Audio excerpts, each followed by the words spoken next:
সকলকে স্বাগত জানাচ্ছি। আবার একটা রেসিপি আপনাদের মাঝখানে শেয়ার করতে চলেছি, সেটা হলো সাবু মাখা। তাহলে চলুন দেখে না যাক আজকের রেসিপি। এখানে আমি কিছুটা বড় দানার সাবু প্রায় 1 ঘন্টা মতো ভিজিয়ে রেখেছিলাম, আর কিছুটা জল ঝরিয়ে রেখেছি, হালকা একটু জল আছে। আর সাবু মাখতে যা যা উপকরণ লাগছে সেটা আপনাদের মাঝখানে শেয়ার করছি। প্রথমেই সাবুর মধ্যে দিয়ে দিচ্ছি 2টো কলা।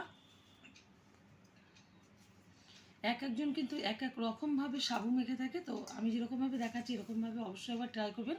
আশা করি ভীষণ ভালো লাগবে। তো ভালো লাগলে আমার চ্যানেলটিকে সাবস্ক্রাইব করবেন, লাইক করবেন, শেয়ার করবেন। দিয়ে দিচ্ছি পরিমাণ মতো চিনি।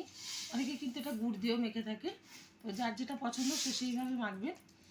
দিয়ে দিচ্ছি এখানে গুঁড়ো দুধ। আপনারা এখানে লিকুইড দুধও ব্যবহার করতে পারেন, কারণ দুধ দিলে কিন্তু বেশি ভালো লাগে সাবু মাখাটা। অনেকে জল দিয়ে মেখে থাকে।